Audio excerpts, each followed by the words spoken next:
as you can see, this presentation is called The Power of Branding for SMEs. So for some of you in the audience, it might not be sort of feel like it's relevant, but we're going to try and run through some of the bits, and I'll try and skip to the points that I think are going to be relevant to anybody. So anybody that has a company, then you are having a brand that interacts, and we'll try and clarify that. So I normally start the presentation by saying, is your brand a hoodie? Which is a strange way of looking at branding, but it's purposely meant to be that way to question what you might think branding is. Branding can mean different things to different people, and a lot of people think it's only really big household names that have to worry about their brand, but that's not the case at all. And they also think perhaps it's some mystical black magic art that these major brands become that way, but again, that's not the case, and we can break it down. And if we think of it in everyday terms like this, then we'll have some idea, how we can use the power of branding for our companies. So if we go back to the question, why would I say, is your brand a hoodie? What we're trying to do is try to say, is your brand instantly off-putting and unwelcoming, that people will form an instant opinion about you, which is what would happen if you saw a group of youths on the streets and they were wearing hoods. You might have a wrong opinion about them. They may have cold ears and wait for their nan to go shopping, but the reality is you will look at them as a group of hoodies and form an opinion, and very often that's what will happen with your brand. So that's why we asked the question. Now, a positive way of looking at branding is we would ask, is it your guardian angel? Which again is a strange way of possibly looking at branding, but I use the term guardian angel because it can actually be that. It can help protect you by stop you losing clients by going to other rival companies that they trust better. And it can help guide you with the decisions that you have to make as a business. Your brand's not only about the visual logo that you have, which we'll come on to go to shortly. I found this picture of a guardian angel. It's not sort of a normal picture. Actually, it's the back of David Beckham, and he does have a guardian angel tattooed on his back. So there's a few ladies in the audience are now smiling, so that was just for you. Joking apart, then, I've used this as an example because it is about being a guardian angel, but he's an amazing example of being a brand. Yet he's an individual person, but people buy into him. They buy into the philosophy of what he's about. So a brand's not about a logo or a product, it can be what you stand for. Now, whether you like David Beckham or not, or think he's a good footballer or not, he certainly does a great job of endorsing products. So it just gets you to start thinking about branding that's perhaps not what you first thought it may be. To be able to talk about the power of branding, how you can make use of it, we need to find out a little bit more about what is branding, what does it actually mean. We would define it as it's your it's your engagement with the outside world. It's made up of several elements. It's your visual connection through marketing, which is what many people here will understand about logo, branding, etc. marketing. But it's also through your non-visual connection. It's through your staff, the meetings and conversations that you have. It's also the principles and values that are the foundations very often of why you're in business in the first place. So anybody that has a company, you'd have set the company up with something in mind. And all of that together is your brand. It's not just your logo, as we're going to try and identify a bit more. Your brand can be measured by the emotions and reactions that brand generates or your business generates. And if you don't have any principles or you don't have values or a consistent interaction, you still have a brand. As I've said, from the moment somebody opens up a company, you have a brand. Because if your brand is your engagement with the world, as soon as you have your first client, you have a brand. Whether you have a good brand or it's a brand that actually works for your company, that obviously is a big difference, or certainly a question to ask. And beware, this is particularly important in modern businesses. A brand will always mean something to someone. So if you don't define and control what your brand is, what your company stands for, then your competitors will. Or possibly even worse, your customers or clients will define your brand, which is particularly important in today's world of social media, because the major brands are now very, very worried about how the social media is defining what they stand for. There's an interesting story about British Airways a few years ago when they had the strikes at Christmas. They were the first company that ever done a paid advertising campaign on the internet for negative words about their company. And that was because the power of social media meant that when somebody went into Google to find out what the strike action meant to them over Christmas, the first 3 or 4 pages of Google were all full of people complaining.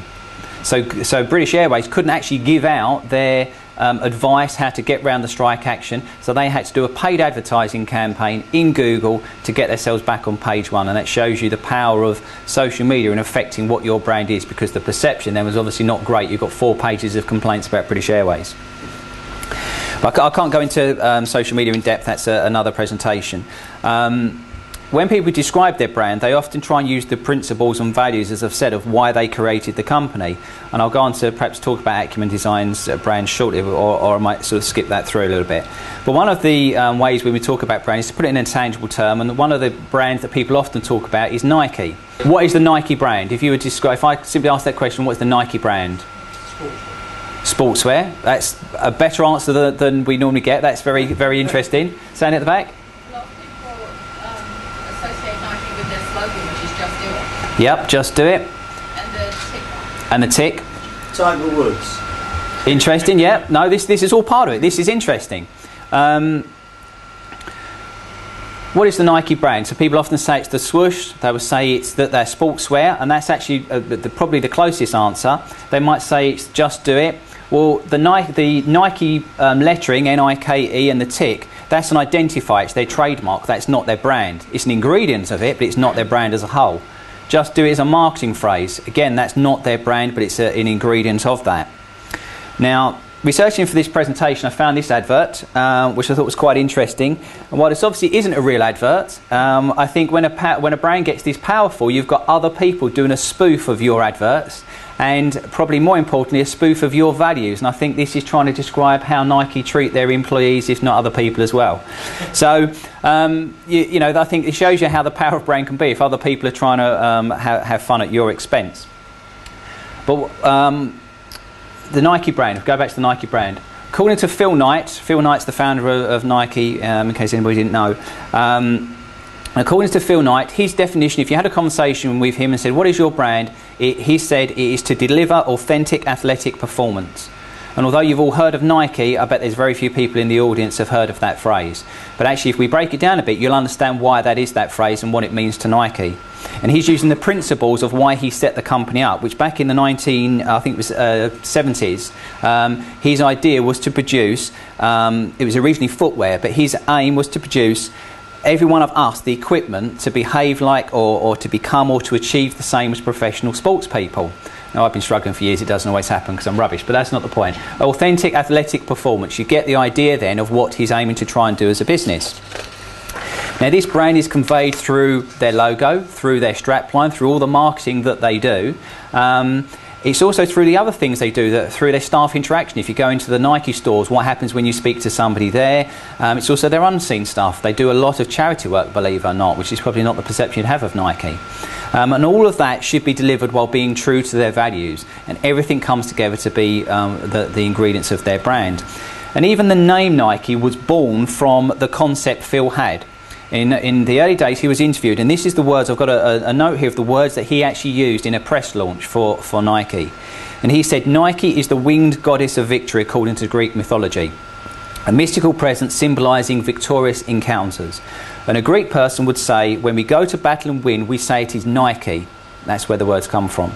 So it's synonymous with honoured conquest. Nike is the 20th century footwear that lifts the world's greatest athletes to new levels of mastery and achievement. So now if we go back to authentic athletic performance and what his values were, what he set out to do, and he saw from the very earliest icon that he used of the basketball player, Jordan, and the jumping through the air icon that he had, it was all about aspiring amateur sports people that they could be as good as the stars, authentic athletic performance. So now start thinking what you know about Nike, everything you've seen, their marketing, their advertising, the sponsorship of taking Tiger Woods as a 15, 16-year-old, etc. All comes back to that. All comes back to the values that they had and the brand that they have. Okay, moving back to branding shortly. So what is the difference between a logo and a brand, which is a good way of talking about this when we ask what the Nike brand was. For me, a logo is a company identifier, which is an important thing to have, but a brand tells me what kind of company you are. You can see there's an enormous difference there, and it makes an enormous difference to who's going to buy from you and how well you do as a business. One's giving an emotive reaction, and one just tells me the name of your company. So a brand is not just a company logo, and if you start to see it as how you engage with the outside world, then you can start to explore the power of brand and how you can use that to influence customers and clients, which is where it gets really interesting. I'm skipping through this, so bear with me. One of the ways you can use the power of brand is to influence customers. And on the screen we've got both brand loyalty, which is much needed at the moment, so people stay with us as a business and not go to somebody else. And you've also got brand preference, which is the flip side of the coin, that actually you take other people's clients. What I've got on screen is Apple, and I think Apple are an amazing company, not just because I have all their products, but they are an amazing company because they're able to combine both loyalty and preference, which is almost the nirvana of being in business, that you're stealing everybody else's clients, the customers, but nobody ever leaves you. They have the most amazing following, and that's happened from the day it was started. You can see on the screen there the original Apple logo with the bright colours to the Apple product that we have today. They have always been a very powerful brand and achieved both loyalty and preference. Now, in Acumen work on branding and identity projects, we have 3 stages, and I probably won't cover all of them, but I'm certainly going to cover the first one today because they're useful tools that you can go away and use for your business. So the first one is something we call Brand World, and that is it's a visual snapshot of all the brands that target and influence your customers or clients. And on the screen is a brand world that we've recently created for one of our clients, which is launching an online rugs company and with an environmental focus. So what we look at is it's not just your direct rivals, because your brand world, where you operate as a company, it has a wide range of things. We would look at your target audience, and then we would build a picture of all the brands and messages that they are being bombarded with on a daily basis, that they are either influencing or subconsciously influencing them and probably their purchasing decisions. If you build a picture of this, you can learn an amazing amount. What we often then do is once we build this picture of who all them brands, so it's not just your rivals, it can be different sectors, and there's a massive thing at the moment that if you've got a lot of cross-sector, not expertise, much cross-sector values that you're going to expect. And there's another interesting story I heard yesterday was I was at a branding event and somebody was talking about a true story that happened in America. There was a lady went into a dry cleaner's on the way to go into a business trip. She was on the way to the airport. She picked up some dry cleaning and the chap said to her, "I hope you don't mind, but I saw one of your buttons was loose, so I've sewed it on for you. I hope that's okay." She said, "That's brilliant, thank you. How much do I owe you?" And he said, "No, there's no extra cost. That's absolutely fine. You come in regularly. You know, you've given us your dry cleaner. The more, the least I can do is to sew on the button for you." She was over the moon. She said, "I'm going to recommend you to everybody I meet." She literally goes there to the airport. She jumps on a plane. She's running around. She hasn't had a chance to have anything to eat. I think it was American Airlines, but it doesn't really matter. That she gets on an airplane, so she just had that experience. She's now gone on an airplane, and they've taken off, and they come around with a drink and a packet of peanuts. And she literally asked the air steward, "Could I have another packet of peanuts, or do you have anything else? I haven't had a chance to eat. I feel a bit lightheaded." And the air steward said, "We're only allowed to give 1 packet of peanuts out." And she got off the plane, and she thought, "I've spent $9 in a dry cleaners, and the man sewed a button on for me. That's great customer care. I've gone on a plane and spent $2,000 for example, and they can't even give me an extra packet of peanuts." But her expectation of the service she got from the dry cleaners was what she's expecting from the airline, completely unrelated sectors. So this is in some ways relevant to brand world, that you need to build a visual picture of where you're marketing, where your competitors are, and from other sectors, and that will affect what people expect for you. We also then do a SWOT analysis, the strengths, weaknesses, opportunities and threats. I skip to basically, in this instance, the strengths of somebody of this brand world where you work will sometimes create the threats for you, and the weaknesses will create the opportunities. And if we just go back to what that meant in... Can I go back? No. What goes back to, in reality of for Sizewell Rugs as a rug company, the strengths of the brand world picture we built for him, because a lot of that was from environmentally associated companies and brands, it was all very high-tech. Thank you. It was all very high-tech, very slick, professional-looking marketing that they had. So he has to compete with that. He has to be aware of that. So that's his. We measured the strengths of what other people were doing in his brand world, and that is his threat. In terms of the weaknesses and opportunities, everybody in his environmental sector was using bland colours. If it was to do with the environment, they just used green automatically, or neutral colours. And he opens his rugs are all bright and different. So we were able to then have an opportunity there that we can make his brand stand out in the marketplace. There's a lot to take in there, but the bottom line of that is, if you build a picture of your brand world, you can learn a lot from that. It can help you make decisions about how you want to stand out from the crowd, how you want to blend in from the crowd. But one thing for sure, knowledge is power. And if you don't really know about how your brand sits, you don't really know what your brands are, or your brand values are, or you don't really know the brand world where you sit, it's going to be very hard for you to grow and prosper. And there's lots of examples of companies that have done amazing things by really understanding where their brand is. I'm going to skip through. I was going to talk a little bit about some brand values. Brand values are important to you as a business, that they help define what you're about. They've certainly helped me. We've gone through some repositioning, and understanding your values, what you stand for, is not just about your outward logo and your marketing, which is what often the perception is. It can help guide you in all kinds of decisions. We've got some brand values that I use to make decisions. If somebody comes to see me, do I want to take a partnership with another company, or do I want to do something in the office? You can always try and be true to your values. So there is quite a little bit of that. I'm going to skip through that. I'm going to get to one bit. SMEs are really interesting with this because we can control our brand much easier than the big companies. So although the big companies are often seen as the ones that have great brands, they often struggle with it. I was at a branding meeting yesterday, as I mentioned, and that was actually for one of my clients, which is the UK government themselves, and they promote themselves to trade and export. It's an organisation called UK Trade and Investment. And they've done a brand world project to compare themselves with other countries that have marketed themselves. But the brand process change they're going through is going to take between 6 months to a year. I'm going through a slight reposition of my company, and we're doing it in weeks and a couple of months at top. So SMEs have an advantage, even though branding's seen as, oh, it's only the household names that have to worry about brand, but we can actually do it better than they can. This is a quick case study I'm going to run through with you, which is very interesting. This company is called Calder. They do promotional merchandise. If you need promotional merchandise, I'd recommend them. It's a very good company. I have no ties to them as such, but they are a good company. It's an interesting story to learn from what happened with this. James, who is the owner of Key Logo, come to see us and asked us to help him improve his marketing. And I asked him about his branding, what he stood for, what was his values, because it'd be very hard to market a company without marketing for a company without knowing them things. And he didn't really have an idea. He said he knew he offered a good service, but he didn't really have any values or anything that he could articulate to anybody.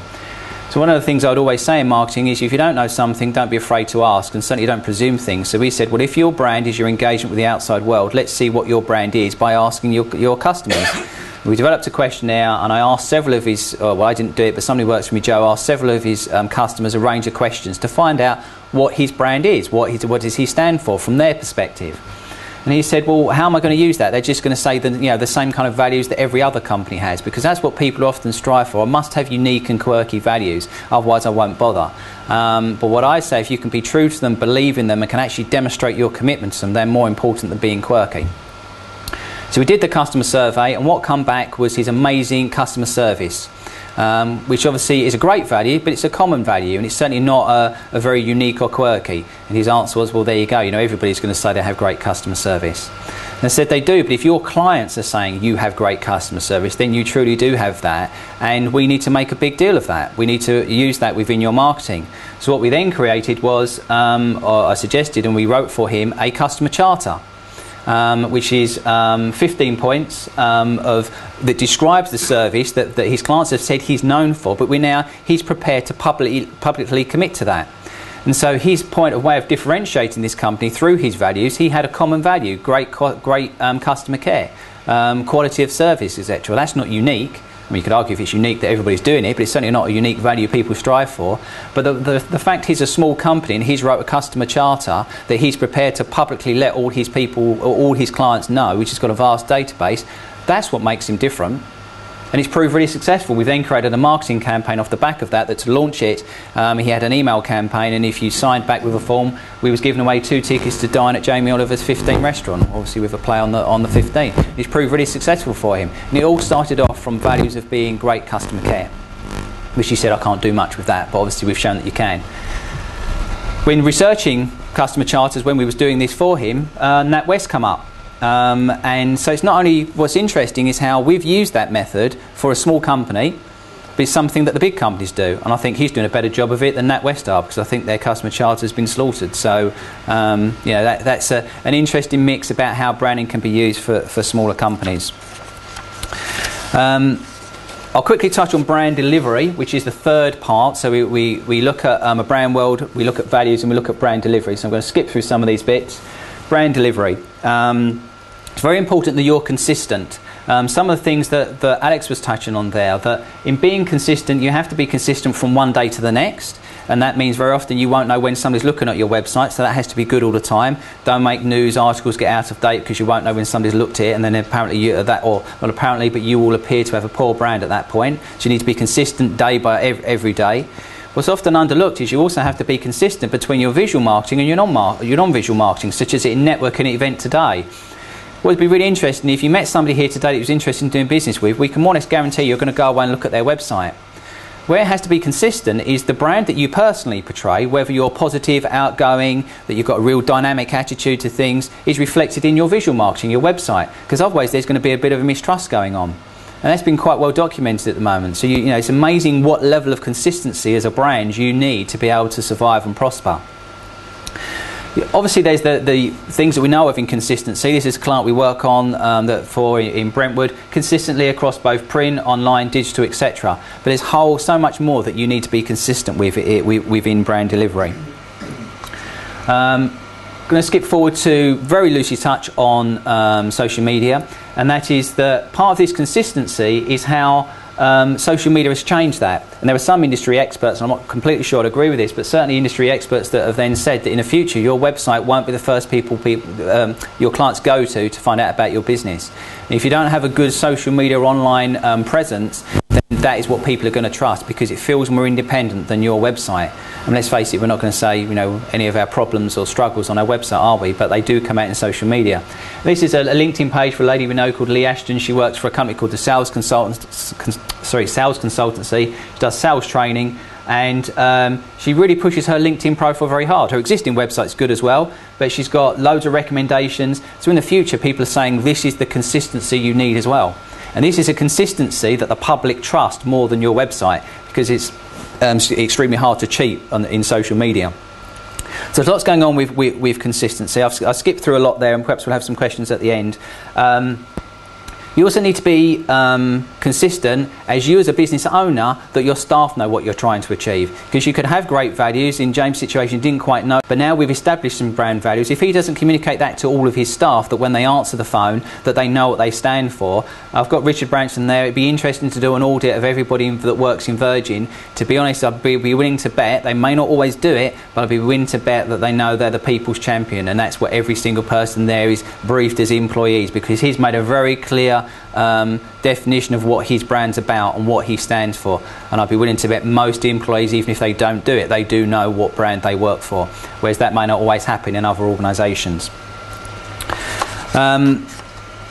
Lastly, I'll skip this part, just saying about how do you want to be remembered. Just think about how people, if they did meet you today and was thinking about your company tomorrow, how would you want to be remembered? We look at that very quickly, as if, think that you had met somebody today, you go and look at their business online. What's going to happen is you won't look at one website. That's the nature of the internet. So this is an interesting way of questioning your brand. What do you stand for? How would you be remembered? You can see where I'm going, that these are questions I've made up, and they may be applicable to all different businesses, and you change the question accordingly. But if the answer is, oh, you were the first one I looked at, there's no emotive connection there. If it's the company with a nice logo, at least they're recognising you as a business, but there's still no connection. That's the difference between an identifier, as we've said, a logo, and a brand finding out something about you. The one that looked professional, then if that's how they remembered you, you've made a little bit of a step forward there, because they've got some connection, why they would choose you over somebody else. And then the last one, the one that made me feel comfortable and confident I could trust them, they've made some kind of connection there. So you can see that that's just a way of, if you was to ask that question to yourself, how do I want to be remembered, and try and think through, if somebody had researched you and 2 or 3 other companies, how would you want to be remembered? It's a good way of measuring your company. We said earlier, what is a brand, how to define, etc., and that this is, I think, a phrase that I'll leave you with, which is a fantastic phrase. People are the glue that hold our brands together. So as much as everything else is important, the social media is important, the consistency is important, seeing where you are within a brand world, obviously your logo, your identity, all them things are important. The people are the glue that hold our brands together. So you have to then make sure within your company all of the staff come on that brand journey with you, you know, that's the best way forward. That's the way that you will actually get into. Perhaps we won't always make it to the level of Richard Branson, but he knew from a starting point he always was going to bring his staff with him. That's a very short version of what was a much longer presentation, so that you all hopefully won't get too bored there. Has anybody got any questions or anything that sort of inspired them to ask about their own companies? You can touch into the internet or other things of marketing, but don't all feel obliged to chip in.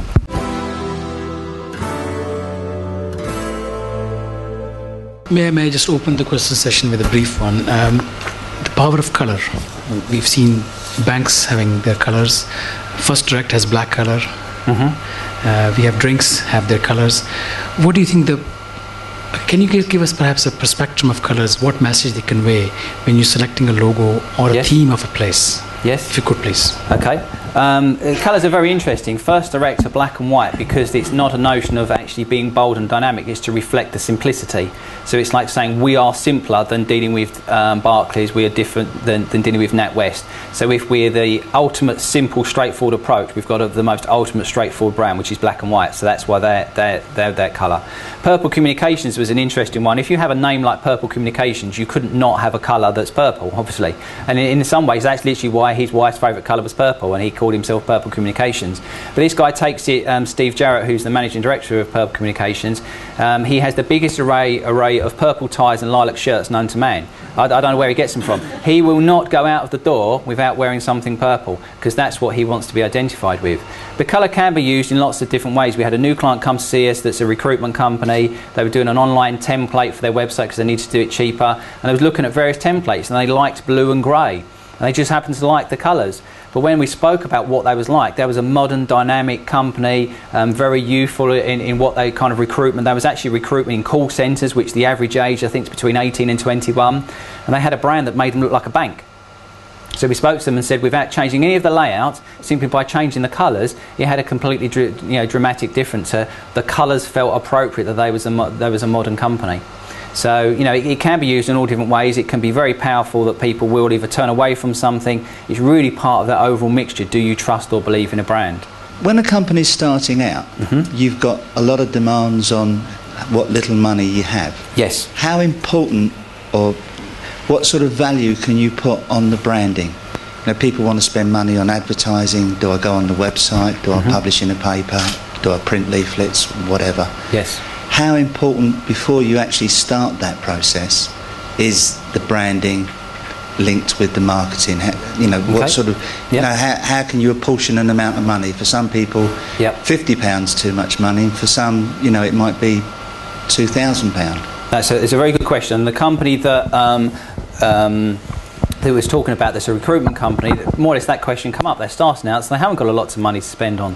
Hopefully you can see that with certain things that you're going to do with branding, actually ironically it doesn't actually cost that much, because you could build your brand world for free. You can work on what your values are for free, and they're really the cornerstones of what your business is going to be about. So in some ways you can have a solid brand. It will mean you don't actually build some outward marketing and have to change it further down the line. So I'd actually say it's protecting your investment. And certainly a brand having that at the start, because it's not just about your marketing, it's creating the decisions that you make throughout the business, who you employ, what kind of image you're going to try and portray. Then if you don't have that, then you won't really be able to get the best value out of the website you've built or the brochure that you've built, etc. So they're things that people are often underlooked because they think it's going to cost a lot of money, and if you used to use an agency, it is going to cost you more. Obviously we've got creative minds, 20 odd years experience, and yes, we're good at what we do, but you may be able to do some of them bits yourself. But it does move on to a little bit that you touched on with marketing as well. Being consistent in your brand and certainly being concerned about delivery means that you don't always necessarily have to turn to what current trends are. So at the moment everybody's turned to email marketing, and we're fed up with spam emails, and we probably all delete them as soon as they come in, but there's still thousands and thousands of people doing it. And printing is now coming back into fashion, because to actually receive a well-crafted letter or a piece of brochure or a marketing that comes in the post is all of a sudden now refreshing, because everybody's communicating by marketing, and that is actually coming. There's lots of statistics of how powerful that's now becoming. So I'm just going to add to that. Two of my clients are now producing printed Christmas cards, and this has died out over the last so many years, but the excitement of people opening a letter that doesn't come in a brown envelope and certainly doesn't look like a bill, it just generates the difference. It does. Because people have now they're going back to this traditional side. So yeah, absolutely. I agree. Doesn't that feel different? Do you receive a card, and how many times we must have all been to offices, and all the Christmas cards are all around? Just has a feeling. It doesn't matter what religion or culture you're from. It's just nice to have that Christmas feel to it. It's a time of celebration for everybody. And yet, if it's all done by email, how many people pass the emails around? I don't. But actually, if you get a HTML email and you forward it on, it doesn't work anyway. So it is nice to have some of them traditional values and think, I've taken the time and effort. We're doing some marketing at the moment, and we're handwriting letters. We're only doing 50 a week, so it's not an enormous amount to do. We thought we want to be different. Somebody's taken the time and effort to actually write a letter. Admittedly, it's not a long letter and it goes with something else, but we want to show the care and attention that we want to do. The colours are one thing, but what about the shapes, the triangles, the circles? Yep. Do they have any influence on marketing, branding? I wouldn't say they do have an influence on marketing, and it can actually have an influence overseas. In certain, we do, through the UK government work that we do, we often work either in the Middle East or in China, and in certain cultures, then certain shapes can have very, very different meanings. There's certainly a trend at the moment for using every kind of marketing, is something, a phrase called infographics, which is trying to then take boring lists of information and they do it in circles and triangles and try and actually use it. So I think it can be influential in being able to communicate a message quicker and clearer, but I don't think it should actually be something that's a prerequisite within branding, because your branding, to really get the most out of what's the right branding for your company, it would depend whether you want it modern, what's it conveying about your company, what kind of industry or sector that you're in. And I don't think I've ever approached a project, but actually that's not true. There's a company in Romford called Triangle Recruitment, and they're a massive recruitment company, they're international, do work in, I think it's Poland, I think. So a little bit like Purple Communications, we can't not have a triangle in the brand for Triangle Communications, of course.